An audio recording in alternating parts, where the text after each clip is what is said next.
Welcome to Vidyapath education. My name is Krishnanand Pandey और इस वाली वीडियो में मैं आपसे डिस्कस करूंगा कि परीक्षा में उत्तर को कैसे लिखा जाए, यानी कि एक आइडियल आंसर लिखने का क्या प्रोसेस होता है और उसको कैसे आप लिख सकते हैं ताकि आप अच्छे नंबर कर सकें। अक्सर मेरे से कई बच्चे पूछते हैं कि सर जो लॉन्ग क्वेश्चन होता है उसमें कितने पन्ने लिखें। इस बात का आंसर, या आपने कई बार अपने दोस्त को सुना होगा कि यार थोड़ा टाइम और मिलता तो ये क्वेश्चन मेरा छूट गया, वो टाइम मैनेजमेंट मेरा सही नहीं था, है ना। अक्सर ऐसे क्वेश्चंस को आप सुनते हैं, काफ़ी ज़्यादा फैमिलियर हैं इस क्वेश्चन से। तो इस वाली वीडियो में मैं आपसे इस सारे क्वेश्चंस के डाउट्स क्लियर करूंगा और समझाऊंगा कि एक आइडियल आंसर्स आप कैसे लिख सकते हैं जिससे आप ज़्यादा से ज़्यादा मार्क्स गेन करें। इस वाली वीडियो में सिर्फ यही, तो पूरी वीडियो देखना ताकि अगर आपको आंसर लिखने में कोई प्रॉब्लम है तो वो यहीं पर क्लियर हो जाए। और जैसा कि आप लोगों के पेपर आ चुके हैं और LU ने और डिफरेंट यूनिवर्सिटीज़ ने अपनी जो कैरिकुलम है उसको लॉन्च कर दिया है, तो इसी रिगार्डिंग ये वाली वीडियो काफ़ी इंपॉर्टेंट है आप लोगों के लिए। तो चलिए इस वीडियो को शुरू करते हैं। सबसे पहले हम ये देखेंगे कि इस वीडियो में आपको जो मैं बताऊंगा वो ये बताऊंगा कि कैसे आप एक आंसर लिखेंगे और कौन कौन सी चीज़ें आपको माइंड करनी है कि आंसर गलत ना हो, उसके लिए आप कौन कौन सी चीज़ों को अपने दिमाग में लेकर चलेंगे। ठीक है, तो चलिए देखते हैं। यहाँ पर मैंने आप लोगों को कुछ पॉइंट्स के थ्रू समझाने की कोशिश की है कि आप सही वीडियो कैसे लिख सकते हैं। जैसे कि पहला पॉइंट अगर आप देख रहे होंगे तो लिखा है प्रैक्टिस प्रीवियस पेपर्स, यानी कि आपको पिछले पेपर्स का अभ्यास करना है।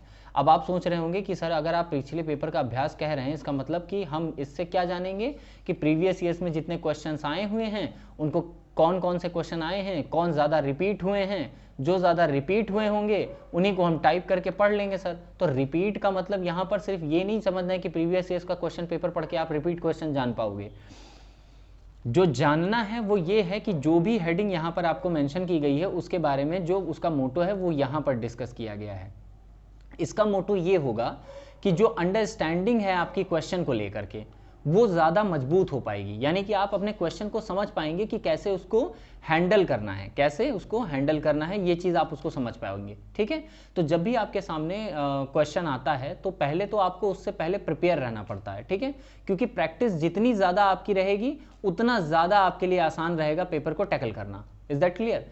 और यहाँ पर यह समझना ज़्यादा ज़रूरी है कि जो क्वेश्चन पेपर आपसे पूछे जाएंगे वो कोई नए क्वेश्चन नहीं आते हैं, बस क्वेश्चन को आगे पीछे करके थोड़ा चेंज करके दिया जाता है। हाँ, इस बार क्वेश्चन के थोड़ा सा ट्रेंड चेंज होने की जो है मैं कह सकता हूँ प्रोबेबिलिटी है, क्योंकि चूंकि आपने देखा कि कोरोना का काफ़ी ज़्यादा असर रहा है, तो कोरोना से रिलेटेड कई सब्जेक्ट्स ऐसे हैं जिसमें कोरोना से रिलेटेड आपसे पूछा जा सकता है। ठीक है, जैसे अगर आप इंडियन इकोनॉमी की बात करो तो इंडियन इकोनॉमी का कोरोना पे क्या इंपैक्ट पड़ा ये पूछा जा सकता है, एक लॉन्ग क्वेश्चन। तो आप इससे घबराएं नहीं, ये ना सोच लें कि ये तो करंट का क्वेश्चन पूछ लिया, ये कैसे पूछ लिया, ऐसा तो सिलेबस में था नहीं।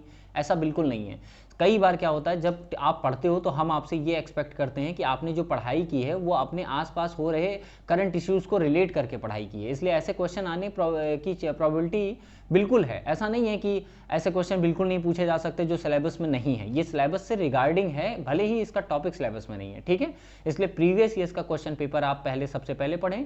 प्रीवियस ईयर का क्वेश्चन पेपर पाने के लिए आप क्या कर सकते हो, आप मार्केट में बहुत सारे क्वेश्चन बैंक आते हैं, जैसे कि अगर आप कॉमर्स में हैं तो नुरुल आता है, LU के लिए बहुत सारे ऐसे क्वेश्चन पेपर आते हैं। जैसे आप कानपुर यूनिवर्सिटी में हो तो वहाँ पे आता है, अवध में आते हैं तो अवध सीरीज करके आते हैं। ठीक है, तो ये क्वेश्चन पेपर आपको क्या लेने हैं, ये क्वेश्चन बैंक को आपको परचेज कर लेना है। इनमें क्वेश्चंस को जितने भी हैं उनको रिपीट करना है और आपको क्या करना है, पढ़ने के साथ साथ आंसर राइटिंग करनी है। क्या करना है, आंसर की राइटिंग करनी है। आंसर राइटिंग करने से क्या होगा, आंसर राइटिंग करने से आपको ये होगा कि आपको ये पता चल पाएगा कि आप कितने मिनट के अंदर एक क्वेश्चन को अटेम्प्ट कर पा रहे हो। Is that clear? तो ये आप समझ गए। अब आगे बढ़ते हैं कि आगे क्या है। दूसरा पॉइंट ये कहता है read all the questions very carefully. इस बात को बहुत ध्यान से समझना। कई बार आप लोगों ने महसूस किया होगा, हो सकता है आपके साथ हुआ हो, आप में से बहुत सारे बच्चे ये कहते हैं कि ये वाला क्वेश्चन तो मैंने देखा ही नहीं। कई बार क्या होता है, जैसे मेरे साथ क्या हुआ था, मेरे साथ एक बच्चा था, मेरा मतलब मेरा क्लासमेट था वो। तो मेरे साथ वो बच्चा क्या हुआ कि उसने हाई स्कूल का पेपर दिया। हाई स्कूल के पेपर में हुआ ये कि तुलसीदास की हिंदी के पेपर में तुलसीदास की जीवनी आई थी। तुलसीदास की जीवनी आई थी, उस तुलसीदास की जीवनी को उसने ध्यान नहीं दिया। उसने सोचा ये कबीर तो आते ही आते हैं, उसने कबीर की जीवनी लिख दी। अब बाहर आकर के उसने मेरे से बोला कि भाई मैंने तो कबीर की जीवनी बहुत अच्छे तरीके से लिखी है, इसमें तो पूरे नंबर मिलेंगे। फिर हमने उसको बोला कि भाई एक बात बताओ कि कबीर की जीवनी आई कहाँ थी। जब उसने पेपर देखा तो उसके होश उड़ गए कि कबीर की जीवनी तो थी ही नहीं और मैंने तो लिख दिया। बाद में वो हम सब से ये पूछता रहा कि अच्छा एक बात बताइए, अगर मैंने सब सही लिखा है तो कुछ नंबर तो मिल ही जाएंगे, है ना, थोड़ा लिखा है तो कुछ नंबर तो मिल ही जाएंगे। ऐसा बिल्कुल नहीं होता है। अगर आपसे क्वेश्चन पूछा गया है तो आपको आंसर भी उसी क्वेश्चन का देना है, किसी दूसरे क्वेश्चन का आंसर आपको नहीं देना है जो पेपर में है ही नहीं। उस पर आपके सारे के सारे नंबर काट दिए जाएंगे, आपको कोई आंसर नहीं मिले, आपको कोई भी मार्क्स नहीं दिया जाएगा। Is that clear? तो आपको करना क्या है कि पहले तो आपको सारे जो भी आपको क्वेश्चन पेपर यहाँ पर दिया जाएगा, जो क्वेश्चन पेपर आपके सामने होगा, उसमें आपको करना क्या है कि पहले क्वेश्चन पेपर को अच्छे से पढ़ना है कि क्या क्या चीज़ें हमसे पूछी गई हैं क्वेश्चन पेपर में, ठीक है। फिर आपको उनमें से कोई क्वेश्चन जितने कहेंगे करने के लिए, जैसे अगर हम एलयू की बात करें तो एलयू में इस बार बोला गया है कि हम 10 लॉन्ग क्वेश्चन देंगे जिसमें से बच्चे को किसी 5 क्वेश्चन को अटेम्प्ट करना है। तो आपको क्या करना है कि उन 10 क्वेश्चंस को आपको वेरी केयरफुली रीड करना है कि कौन कौन से क्वेश्चन है। इससे आपको एक चीज़ ये पता चल जाएगी कि मैंने किन किन क्वेश्चंस के बारे में मैं श्योर हूं कि मैं उनको अच्छी तरीके से एक्सप्लेन कर सकता हूं। आप उन पांच क्वेश्चंस का चुनाव कर लीजिए, उन 5 क्वेश्चन को चुन करके फिर उनका आंसर लिखना शुरू करिए। और इसमें एक बात का ये ध्यान रखना है कि जो आप चुनाव कर रहे हो क्या वो सही चुनाव कर रहे हो या नहीं, इस बात का खास ख्याल रखना। क्यों? क्योंकि एक एग्जांपल के थ्रू समझ लो, कई बार आपने देखा होगा कि कुछ बच्चे क्या करते हैं कि क्वेश्चन नंबर 1 अटेम्प्ट करते हैं। क्वेश्चन नंबर 1 को जब वो अटेम्प्ट करते हैं तो क्या कहते हैं कि क्वेश्चन नंबर 1 अटेम्प्ट करने के बाद आधा छोड़ देते हैं।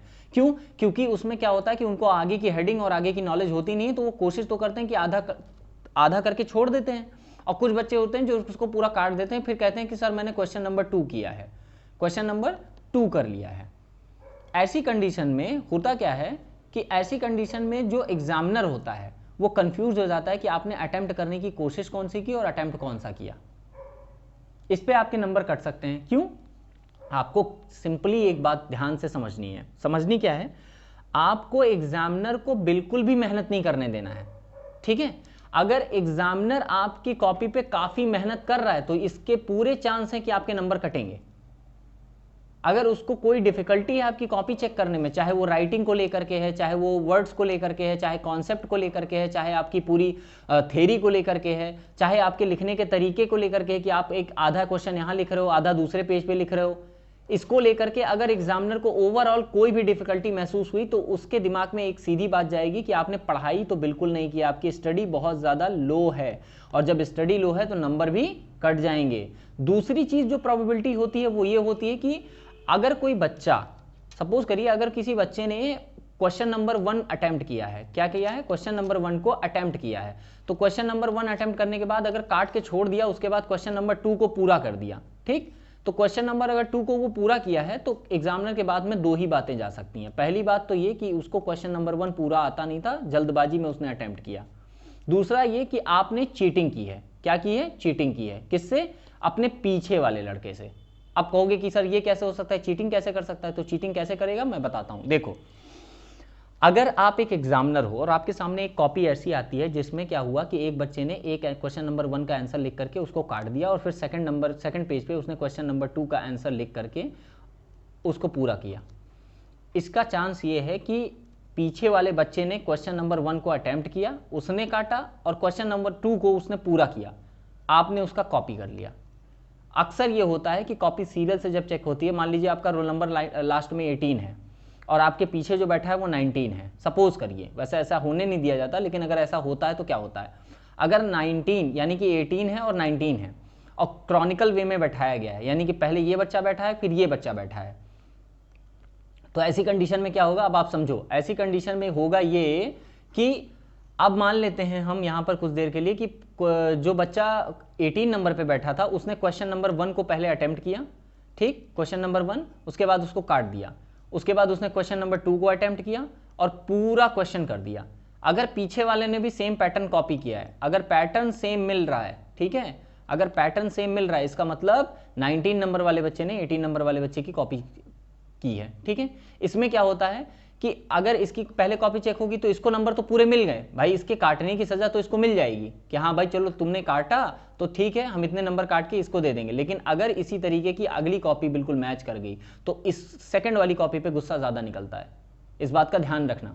ये मैं आपको प्रैक्टिकल बता रहा हूँ, जो चीज़ें मैंने खुद ऑब्जर्व की हैं, बहुत सारे टीचरों से इस चीज़ के बारे में पूछा है, तो वो अक्सर ऐसे कहते हैं कि भाई देखो, हमको जितनी मेहनत आप अपनी कॉपी पे कराओगे आपके नंबर उतने ही कम होंगे, और आप जितनी मेहनत अपनी कॉपी पे करोगे आपके नंबर उतने ही ज़्यादा होंगे।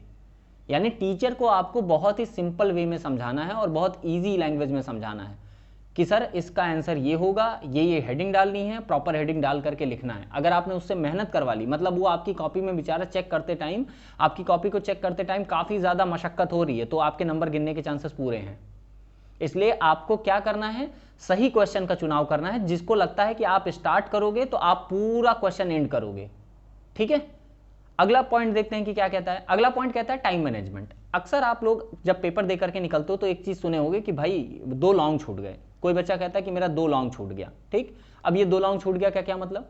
2 लॉन्ग छूटने का मतलब ये है कि उसका टाइम मैनेजमेंट जो था, क्या था, टाइम मैनेजमेंट, वो बिल्कुल भी सही नहीं था, यानी खराब था। ठीक है, अब टाइम मैनेजमेंट कैसे सही कह सकते हैं? देखो, टाइम मैनेजमेंट सही करने का सीधा सा फंडा है, आप जो प्रीवियस ईयर्स के क्वेश्चन पेपर, जो आपने क्वेश्चन पेपर सॉल्व किए हैं, जो प्रीवियस ईयर का क्वेश्चन पेपर आपने सॉल्व किया, उसमें आपको क्या करना है कि सारे क्वेश्चंस लेने हैं और एक टाइमर लगाना है। क्या लगाना है? एक टाइमर लगाना है कि मैं 15 मिनट के अंदर अंदर इस क्वेश्चन को पूरा सॉल्व करूंगा, और 15 मिनट के अंदर अंदर आपको चेक करना है कि आप सॉल्व कर पा रहे हो या नहीं।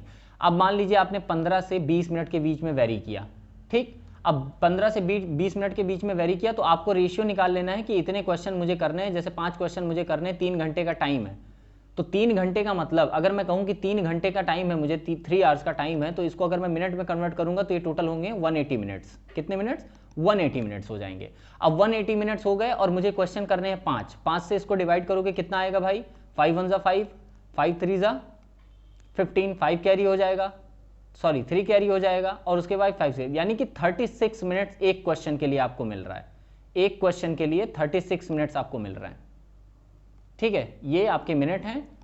तो आपको करना क्या है? आपको सिंपली कुछ नहीं करना है, आपको बस एक काम करना है कि जो आपका क्वेश्चन पेपर है, जैसे 10 क्वेश्चन आपको मिलेंगे जिनमें से 5 अटेम्प्ट करने हैं।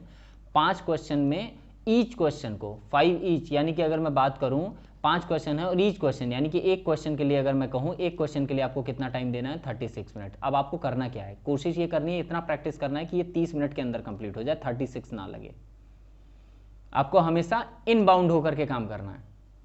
ये नहीं कि आउटलाइन आपकी 36 यहां है तो आपका क्वेश्चन लिखते लिखते क्रॉस कर जा रहा है, नहीं, आपको उसके अंदर ही खत्म करना है। अब आप सपोज करो कि 5 क्वेश्चंस को आपने अटेम्प्ट किया और 30 मिनट्स आपने लगाए। ठीक, 30 मिनट्स आपने लगाए, तो टोटल कितने मिनट्स आपने लगा लिए? काउंट करो। तो अगर मैं कहूं कि सर आपने कितने मिनट लगाए, तो आप कहोगे कि सर इस हिसाब से मैंने 150 मिनट्स में 5 क्वेश्चन कंप्लीट कर लिए। ठीक, बचे कितने आपके? 30 मिनट्स, पूरा पूरा आधा घंटा आपके पास बचा हुआ है। इसको आप यूटिलाइज करोगे कॉपी को रीचेक करने के लिए। किसके लिए? रीचेक करने के लिए, अपनी कॉपी को रीचेक करने के लिए इसको यूटिलाइज करो कि कहाँ मैंने गलती की है, कहीं मैंने कोई टॉपिक छोड़ तो नहीं दिया, कहीं कोई चीज़ गलती तो नहीं हो गई। इसके लिए आपको मैं 30 मिनट्स देने के लिए तैयार हूँ। ठीक, अब आप सपोज करो आपके पास 30 मिनट्स हैं, इसमें से भी आपने 15 मिनट में अपनी कॉपी को चेक करके कि हाँ कहीं गलती थी उसको सुधार लिया और जो चेक कर लिया। ठीक, अगर मान लीजिए कोई गलती नहीं मिली तो 15 मिनट में ही कंप्लीट कॉपी, यानी कि 15 मिनट पहले आपका पेपर कंप्लीट हो गया। टाइम मैनेजमेंट इसे कहते हैं। अगर आपने टाइम मैनेजमेंट नहीं सीखा है तो इसका सीधा इंपैक्ट ये पड़ेगा कि आप कितना भी लिखना जानते हो, कितने भी नॉलेजेबल पर्सन हो, कितने भी आप स्कॉलर स्टूडेंट हो, लेकिन अगर आपके नंबर कम आ गए, अगर आपके नंबर कम आ गए तो इसका मतलब आपकी स्ट्रैटेजी काम नहीं कर रही है, आप टाइम मैनेजमेंट के मामले में फेल हो। बात समझ में आ गई? नेक्स्ट टॉपिक देखते हैं क्या कहता है। अगला टॉपिक कह रहा है कि make structure of your answer. इसका मतलब क्या है? इसका सिंपल सा मतलब ये है कि इस हेडिंग में ये चीज़ ध्यान रखनी है कि don't jump into the writing your answer, यानी कि उत्तर लिखने में जल्दबाजी ना करें। अब उत्तर लिखने में जल्दबाजी ना करें का क्या मतलब है? उत्तर लिखने में जल्दबाजी कैसे होती है बताता हूँ। देखो, यहाँ पर अधिकतर स्टूडेंट्स क्या गलती करते हैं कि जब वो आंसर लिख रहे होते हैं तो जो क्वेश्चन पूछता है बस उसका आंसर डायरेक्टली स्टार्ट कर देते हैं। बिल्कुल ऐसा ना करें। सबसे पहले आप अपने क्वेश्चन की संरचना बनाएं। क्या बनाएं? संरचना। यहाँ पर जो ये संरचना वर्ड लिखा हुआ है, स्ट्रक्चर तैयार करिए।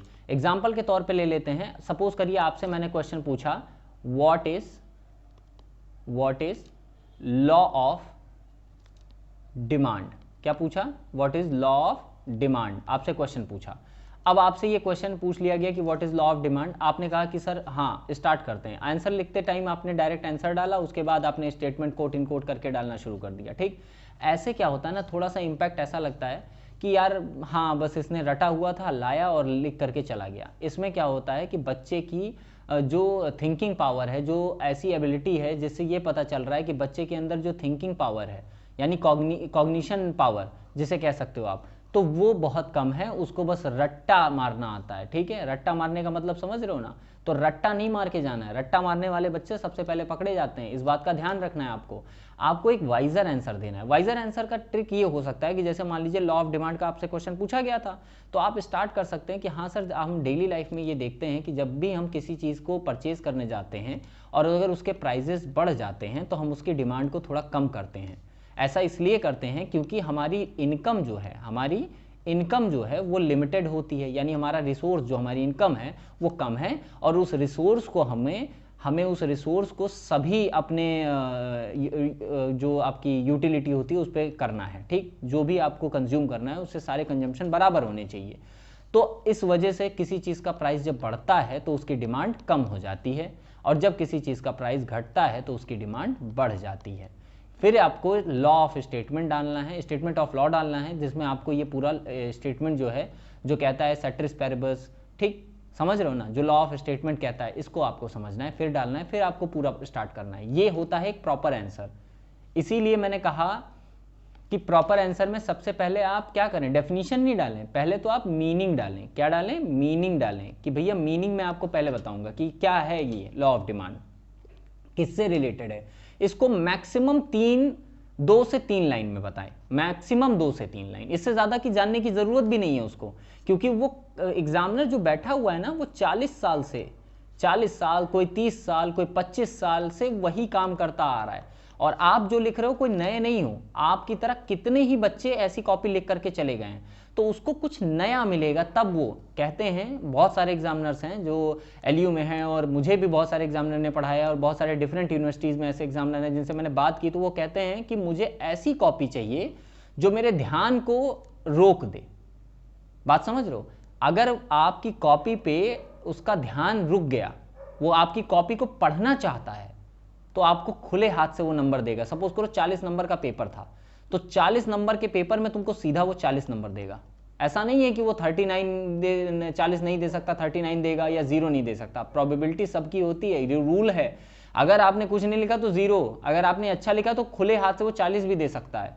ठीक है, तो ये मत सोचा करो कि फुल मार्क्स किसी को नहीं मिलते और 0 किसी को नहीं मिलते, मिल सकते हैं। इसलिए क्वेश्चन ऐसा लिखो कि टीचर मजबूर हो जाए तुम्हारी कॉपी पढ़ने पे, तब एक सही आंसर कहा जाता है कि आपने एक सही आंसर लिखा है। तो जल्दबाजी नहीं, एक अपने दिमाग में उसका एक स्ट्रक्चर तैयार कर लो कि हाँ मुझे ये पहले डालना है, फिर मीनिंग डालनी है, फिर डेफिनेशन डालना है, फिर एक्सप्लेनेशन करना है, एक्सप्लेनेशन के बाद क्रिटिसिज्म करना है, अगर कोई लॉ पूछता है तो ठीक है, उसके बाद कंक्लूजन करना है। इस बात का ध्यान रखना है। ठीक है, नेक्स्ट टॉपिक आपसे देखते हैं। नेक्स्ट टॉपिक कह रहा है analyse both side of argument. Suppose करिए इंडियन इकोनॉमी के एक एग्जांपल लेकर के आपको समझा रहा हूं कि सपोज करिए इंडियन इकोनॉमी के बारे में कहा गया है, कि इंडियन इकोनॉमी के बारे में क्वेश्चन आया कि इंडियन इकोनॉमी की जो ग्रोथ है इसका विस्तार से वर्णन कीजिए। इसका मतलब क्या है? इसका मतलब क्वेश्चन आपसे जानना चाहता है कि इंडियन इकोनॉमी की ग्रोथ बढ़ी तो क्यों बढ़ी, घटी तो क्यों घटी। अब अक्सर बच्चे क्या करते हैं कि जब वो बढ़ी यानी कि इंक्रीजमेंट के बारे में बात करते हैं और डिक्रीजमेंट के बारे में बात करते हैं, तो कोई बच्चा इंक्रीजमेंट ज्यादा लिख देता है तो कोई डिक्रीजमेंट ज्यादा लिख देता है। कोई बच्चा इंक्रीजमेंट पे ज्यादा फोकस करता है, कोई डिक्रीजमेंट पे ज्यादा फोकस करता है। अब सपोज करता हूं, यहां पर मैं एक बात आप लोगों को पहले बता दूं कि मैं किसी पॉलिटिकल पार्टी को सपोर्ट नहीं कर रहा हूं, ना ही मैं उसकी क्रिटिसिज्म कर रहा हूं, लेकिन सपोज करो अगर क्वेश्चन कुछ ऐसा आता कि आपको क्या लगता है कि करंट गवर्नमेंट इकोनॉमी के लिए क्या क्या कर रही है, यानी कि सीधा क्वेश्चन ये है कि जो बीजेपी की गवर्नमेंट है, सेंट्रल गवर्नमेंट, वो करंट इकोनॉमी के लिए, अपनी अर्थव्यवस्था के लिए क्या क्या कदम उठा रही है, सरकार क्या क्या कदम उठा रही है। अब इसमें क्या होता है, कुछ लोग इसको ऐसा होता है ना कि दिल पे ले लेते हैं कि भाई अब तो हम इसके सपोर्टर हैं नहीं और हमको क्या करना है, इसकी बुराई करनी है। ये बात आपको नहीं करनी है, यही चीज़ आपको मैं समझा रहा हूँ, ये चीज़ आपको नहीं करनी है। आप हैं क्या? आप हैं एक स्टूडेंट, ठीक है। आप कोई स्कॉलर तो है नहीं कि आपसे पूछा जा रहा है तर्क वितर्क, आप स्टूडेंट हैं। अब इसमें आपको करना क्या है, इसमें आपको ये काम ध्यान रखना है। क्या ध्यान रखना है मैं आपको बता देता हूँ। ये ध्यान क्या रखना है आपको कि आपको गिव योर आंसर क्रेडिटेबिलिटी। इसका मतलब क्या है? इसका मतलब यह है कि आपने जो कुछ भी लिखा है उसमें विश्वसनीयता होनी चाहिए।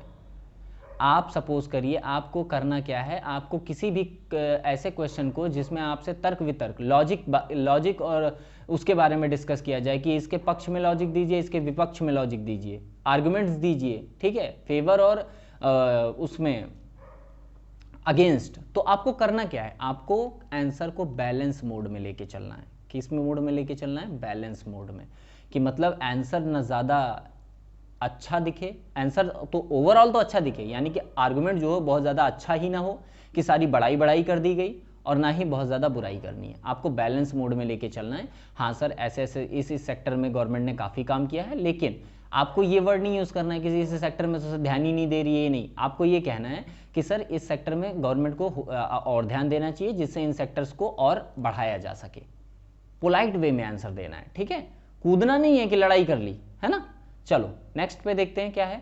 नेक्स्ट कह रहा है कि आपको लास्ट जो है, जो सबसे मेन इंपॉर्टेंट है, वो है आपका रिव्यू। आपको समीक्षा करनी है। किस चीज़ की समीक्षा करनी है भाई, अपने आंसर्स की समीक्षा करनी है। अब ये समीक्षा वर्ड क्या है, समीक्षा का मतलब सिंपल सा होता है रिव्यू करना है, ठीक है। रिव्यू का मतलब ये है कि जो कुछ भी आपने लिखा है उसको एक बार आप देखिए और उसको सरल शब्दों में 4 से 5 लाइन में एक्सप्लेन कर दीजिए, बस सरल शब्दों में, ठीक है, कि हाँ सर ऐसे ऐसे है, इंडियन इकोनॉमी फिर भी बहुत ज़्यादा ग्रो की है, कंपैरेटिवली ईयर से देखा जाए तो इंडियन इकोनॉमी काफ़ी ग्रो किया है, अभी भी कुछ सेक्टर ऐसे हैं जिन पे गवर्नमेंट को ध्यान देना बाकी है, और आई होप, मुझे ऐसा लगता है कि गवर्नमेंट अगर इन पे ध्यान देगी तो हमारी इकोनॉमी एक उभरती हुई अर्थव्यवस्था के रूप में सामने आ सकती है। बस आंसर आपको वहीं पर आपको आंसर का क्या कर देना है, वाइंड अप कर देना है। क्या कर देना है, वाइंड अप कर देना है, खत्म कर देना है आंसर को। Is that clear.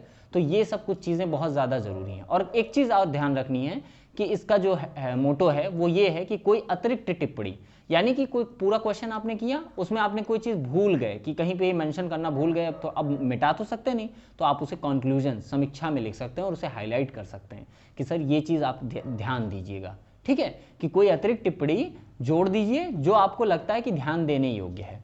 यानी कि कोई ऐसी चीज़, कोई ऐसा टॉपिक, कोई ऐसी लाइन जिसको आपको लगता है कि ये काफ़ी वर्थफुल है, तो उसको आप कंक्लूजन में जोड़ सकते हैं अगर आप उसे आंसर राइटिंग के टाइम पर भूल गए हैं, ठीक है।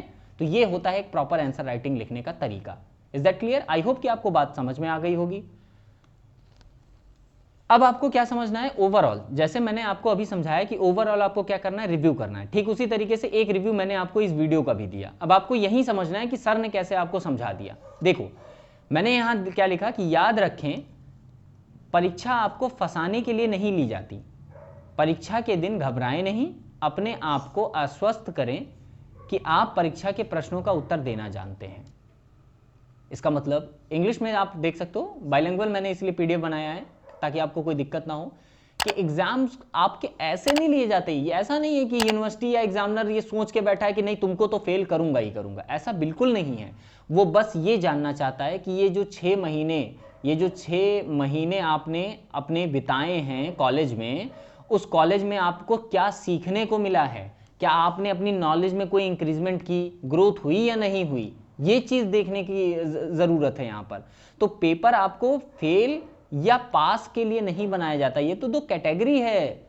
जब आप अच्छा मार्क्स गेन कर लेते हो तो पास माने जाते हो, कम पाते हो तो, या एक मिनिमम रिक्वायरमेंट से कम हो जाते हो तो फेल। इसका मतलब क्या है, ये दोनों इंडिकेटर हैं। ये एक ऐसे इंडिकेटर हैं जो ये शो करते हैं कि आपके अंदर काबिलियत आई पढ़ के कि नहीं। अगर आ गई तो पास, नहीं आई तो फेल, ठीक है। तो फेल पास एक क्या है, ये बिल्कुल एक, ये समझ लो कि एक सिक्के के दो पहलू हैं। एक सिक्का टॉस करने के लिए उछाला जाता है तो उनके पहलू से कोई मतलब नहीं होता, वो टॉस के लिए उछाला जा रहा है, ये ज़्यादा इंपॉर्टेंट है। Is that clear. तो परीक्षा जो होती है वो आपको फेल पास नहीं करने के लिए की जाती, बल्कि ये चेक करने के लिए की जाती है कि भाई आप जो है इस लायक हो पाए कि आपने ये सब्जेक्ट पढ़ा और आपको कोई नॉलेज गेन हुई या नहीं हुई। Is that clear. I hope कि आपको सारी चीज़ें समझ में आ गई। और जैसे मैंने आपको बताया था कि रिव्यू लिखिए, ठीक मैंने भी एक रिव्यू आपको यहाँ लिख के दिखा दिया कि इस पूरे वीडियो को बनाने का पर्पज़ ये है कि आपको ये समझा सकें कि परीक्षा आपको फंसाने के लिए नहीं है कि नहीं हम तुमको फेल करने के लिए ही पेपर ऐसा डिज़ाइन करेंगे, ऐसा बिल्कुल नहीं है। हाँ, अब आप कहोगे सर क्रिटिकल पेपर फिर क्यों बनाए जाते हैं। देखो क्रिटिकल पेपर बनाने का या टफ पेपर बनाने का रीज़न ये होता है कि बच्चों की कैपेसिटी जान सकें कि जो बच्चे पढ़ रहे हैं वो कितना अच्छा पढ़ रहे हैं। समझ गए। तो बस इतना सा है, यही चीज़ें आपको समझनी है, ठीक है। अब मैं आपको बता देता हूँ, अगर आप मेरी किसी भी वीडियो का, जो वीडियो मैं आपको ऑनलाइन बना के देता हूँ, किसी भी वीडियो का अगर आपको मेरा लेक्चर चाहिए कि सर मुझे इस वीडियो का लेक्चर पीडीएफ फाइल में चाहिए ताकि मैं उसे प्रिंट आउट करके पीडीएफ फाइल में चाहिए प्रिंट आउट करके मैं उसे पढ़ सकूं, अपने पास रख सकूं, तो आपको क्या करना है, सिंपली टेलीग्राम ऐप ज्वाइन करना है। क्या करना है, टेलीग्राम डाउनलोड करना है। टेलीग्राम ऐप डाउनलोड करने के बाद आपको उस पर रजिस्ट्रेशन करके आपको ये चैनल सर्च करना है, विद्यापथ एजुकेशन। ये विद्यापथ एजुकेशन चैनल है। ऐसा कुछ इंटरफेस आपको देखने को मिलेगा जैसा यहाँ पे बना हुआ है। विद्यापथ एजुकेशन पे जा करके आप उसे ज्वाइन कर लीजिए। आप मुझे इंस्टाग्राम पे भी फॉलो कर सकते हैं, अगर आप इंस्टाग्राम चलाते हैं तो इंस्टाग्राम हैंडल है मेरा ये, ठीक है, वीपी एजुकेशन के नाम से आप सर्च करेंगे तो मिल जाएगा। यहाँ पर मैं अक्सर अपनी वीडियोज़ और शॉर्ट वीडियोज़ डालता रहता हूँ। यहाँ पर मैं टेलीग्राम में क्या करता हूँ कि टेलीग्राम में जो भी वीडियो मैं बनाता हूँ सबसे पहले मैं उसका लिंक, उसमें उस वीडियो का लिंक जो होता है मैं उसमें शेयर कर देता हूँ, साथ ही साथ उसका पीडीएफ भी शेयर कर देता हूँ ताकि बच्चों को वो डाउनलोड कर सकें और उसे पढ़ सकें। और कई बार क्या होता है कि यूट्यूब पे आप जब बेल नोटिफिकेशन को ऑन कर देते हो तो आपको नोटिफिकेशन तब नहीं मिलती जब वीडियो लॉन्च होती है। तो ऐसे काम के लिए, ऐसी चीज़ों से बचने के लिए आप क्या कर सकते हो कि आप टेलीग्राम को ज्वाइन कर सकते हो। टेलीग्राम पे ज्वाइन करने के बाद सबसे पहले आपको नोटिफिकेशन मिल जाएगी कि हाँ कोई वीडियो अपलोड हुआ है। Is that clear? तो यूट्यूब पे अगर आप नए हो तो आप लाइक करना अगर आपको वीडियो समझ में आया, और अगर आपको वीडियो समझ में आया है तो शेयर करना अपने दोस्तों के साथ। चैनल पे नए हो तो सब्सक्राइब करना, ठीक है। Thank you for watching.